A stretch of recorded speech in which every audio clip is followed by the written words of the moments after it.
तक इस इलाके को गुमराह करा हुआ है। 2013 में आरक्षण को लेकर अधिसूचना जारी हुई, उसको 2016 में हाईकोर्ट ने निरस्त कर दिया। एज इट इज कुछ शब्द संशोधन करके 2016 में वापस जारी कर दी गई। उसका आज तक कोई क्लियरिफिकेशन नहीं हुआ है कि वास्तविक आरक्षण किस तरह से मिलना चाहिए। हमारे इलाके में संत सुरमाल संत हुआ करते थे। जो डूंगरपुर जो शहर है वो राजा डूंगर बरंडा के नाम से था, लेकिन आज उनका कहीं उल्लेख नहीं है। तो मैं ये भी मांग करूंगा कि उनका जो जीवनी है, उनका जो इतिहास है, वो राजस्थान के जो पाठ्यक्रम है उसमें सम्मिलित किया जाए। दो राष्ट्रीय पार्टियां और दोनों एकजुट होगी, और यही स्थिति आज भी बनी हुई है। शिक्षा के क्षेत्र में इस देश में देखा जाए या राज्य में देखा जाए, युवा कहीं न कहीं बेरोजगारी की जो बढ़ती जा रही है, तो पिछले 2 वर्षों से जो स्थिति बनी आ रही है, हर भर्ती कोर्ट में जाके अटक रही है। तो क्यों नहीं ऐसी व्यवस्था बनाई जाए, हम भर्ती इस तरह कराए, हम एग्जाम इस तरह कराए, क्योंकि हर बार ये एग्जाम हो रहे हैं, कहीं न कहीं लीकेज हो रहा है, कहीं न कहीं पेपर आउट हो रहा है, बच्चे भटक रहे हैं। मैं आशा करूंगा इस सदन की ओर से कि बेरोजगारों को जल्दी से जल्दी राहत पहुंचाई जाए। और हमारे इलाके में राजस्थान में कोई भी एक्सल 1 से 9 तक की जो भर्ती होती है, इसमें 2 विज्ञप्ति जारी होती है। एक विज्ञप्ति सामान्य एरिया के लिए और दूसरी विज्ञप्ति शेड्यूल एरिया के लिए। लेकिन शेड्यूल एरिया के साथ भले उधर की सत्ता बैठी हो या इधर की सत्ता बैठी हो, हमेशा अन्याय हुआ है। आज उस इलाके में राष्ट्रपति महोदय द्वारा शेड्यूल एरिया की जो वृद्धि हुई, उस अधिसूचना में स्पष्ट लिखा हुआ है कि ये जो इलाका बड़ा है, उस इलाके को इसके बाद वाली जो भर्ती आएगी उन भर्तियों में सम्मिलित किया जाएगा। लेकिन ऐसा नहीं हुआ। शिक्षक भर्ती जो 2018 की जो शिक्षक भर्ती थी लेवल 2 और फर्स्ट में, वहां पर भी यही चीज हुई। और अध्यापक जो 2nd ग्रेड की जो भर्ती थी, वहां पर भी बच्चों के साथ कहीं न कहीं अन्याय हुआ। एलडीसी भर्ती हुई, उस भर्ती में भी उस इलाके के बच्चों के साथ अन्याय हुआ। हम ये चाहते हैं, क्योंकि आज तक इस इलाके को गुमराह करा हुआ है। 2013 में आरक्षण को लेकर अधिसूचना जारी हुई, उसको 2016 में हाईकोर्ट ने निरस्त कर दिया। एज इट इज कुछ शब्द संशोधन करके 2016 में वापस जारी कर दी गई। उसका आज तक कोई क्लियरिफिकेशन नहीं हुआ है कि वास्तविक आरक्षण किस तरह से मिलना चाहिए। हम आपके माध्यम से सरकार को अवगत कराना चाहते हैं कि संविधान में जो प्रावधान है, 5वीं अनुसूची के अनुरूप जो आरक्षण है, वो आरक्षण शेड्यूल एरिया में लागू किया जाए, ताकि लोगों में जो भ्रम फैलाए। आज अभी जो घटना हुई, काकरी डूंगरी वाली घटना, वो बेरोजगारी को लेके हुई, वो भर्ती को लेके हुई, नौकरी को लेके हुई। वो क्यों हुई? क्योंकि 2018 से बच्चे सड़कों पर घूम रहे थे। कई लोगों ने उनको लालच दी, ये करा देंगे, वो करा देंगे, लड़कों को गुमराह किया और लास्ट में इस स्थिति की ओर बढ़े। इसलिए आपके माध्यम से सदन को मैं अवगत कराना चाहूंगा, सरकार को अवगत कराना चाहेंगे कि शेड्यूल एरिया में 5वीं अनुसूची के अनुरूप जो आरक्षण व्यवस्था है, वो आरक्षण व्यवस्था लागू की जाए। और साथ ही अभी जो चल रहा था, हमारे सिरोही से आने वाले माननीय सदस्य बता रहे थे कि किसी का बंगला ले लिया, किसी का वहां खाली करा दिया। तो डूंगरपुर जिले में हमारे जो स्थिति बनी कि वहां पर तो जो राजनीतिक पार्टियां है, उनका जो सिद्धांत है, वो सिद्धांत उन लोगों ने खो दिया। मैं तो आपके माध्यम से, सदन के माध्यम से ये मांग करता हूं कि पक्ष वालों को और विपक्ष वालों को, जो वहां पर जो सिद्धांत विहीन पार्टियां बना दी, दोनों पार्टियों का मिलन कर दिया, उन लोगों को निष्कासित करना चाहिए। ऐसे लोगों को, क्योंकि पार्टी इस देश को चला रहे हैं, 2 राष्ट्रीय पार्टियां और दोनों एकजुट होगी, और यही स्थिति आज भी बनी हुई है। तो हम अध्यक्ष महोदय, सभापति महोदय, आपके माध्यम से मैं आगे की कड़ी में, हमारे इलाके में संत सुरमाल करके एक संत हुआ करते थे, उन्होंने पूरे आदिवासी समाज में जन जागरण किया। ये गोविंद गुरु के पहले से थे।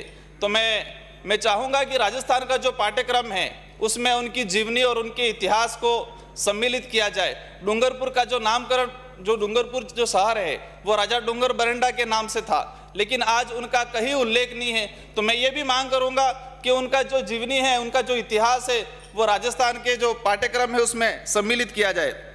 माननीय सभापति महोदय, पिछले सदन में एक मांग उठी थी और सदन स्टार्ट ही था, उसी समय न्यूज़पेपरों में छपा था कि जाडोल प्लासिया से बच्चे गायब हुए, उधर घाटोल से बच्चे गिरवी रख दिए। ये घटना हुई उस समय, और पिछली बार जो सदन था, उस सदन में बहुत हंगामे हुए इस बात को लेके। लेकिन आज 1 साल गुजर गया, क्या सरकार ने ऐसी कौन सी व्यवस्था की वहां पर? क्या वो घटनाएं रुक गई क्या?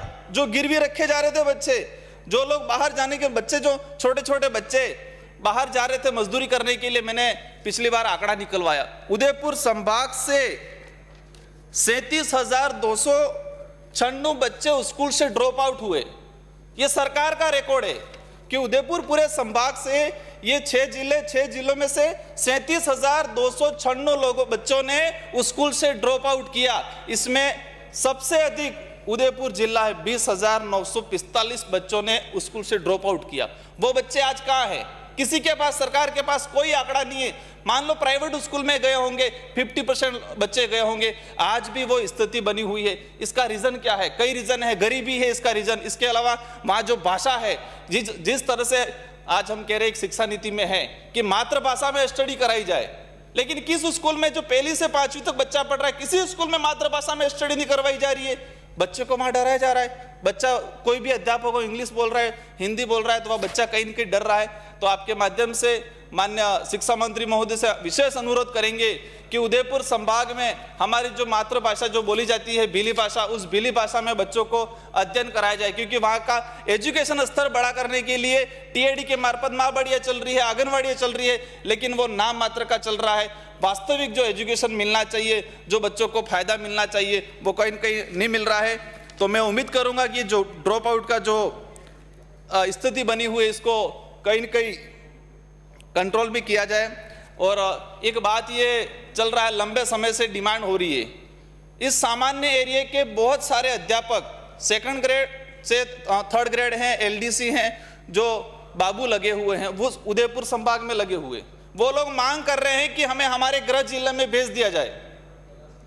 लेकिन सरकार ये तर्क दे रही है कि वहां पर स्टाफ खाली हो जाएगा, बच्चों को पढ़ाएगा कौन? और दूसरी तरफ जो स्कूल में व्याख्याता है, कॉलेज में जो व्याख्याता हैं, उन लोगों को नियुक्ति के 3 दिन बाद ही डेपुटेशन पे, कार्य व्यवस्था पे इधर लगाया जा रहा है। ये कौन सी दोहरी नीति है? जो 5वीं में पढ़ाने वाले जो अध्यापक है, 8वीं तक पढ़ाने वाला जो अध्यापक है, उसको इस बात के लिए रोका जा रहा है कि आप रुको, वहां पर कार्य व्यवस्था बिगड़ जाएगी। और उच्च शिक्षा में वहां के जो व्याख्याता लगे हुए, उनको नियुक्ति के 3-4 दिन बाद ही यहाँ पर डेपुटेशन पे लगाया जा रहा है। तो वो लोग लंबे समय से मांग कर रहे हैं, उदयपुर संभाग में जो लगे हुए हैं एक्सल 1 से 9 तक के जो कर्मचारी, उनको उदयपुर जिले से बाहर किया जाए। और साथ ही अभी बात जो चल रही थी, मेरे एक सिमलवाड़ा कॉलेज है,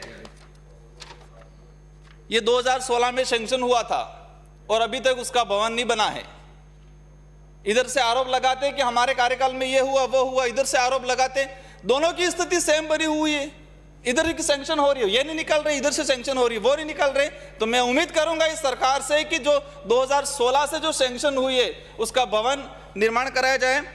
एक सिमलवाड़ा में टीएडी के मार्फत एक बालिका छात्रावास संचालित हो रहा है, और ये छात्रावास 2018 में विभाग ने ये कह दिया है कि नकारा घोषित कर दिया है विभाग ने।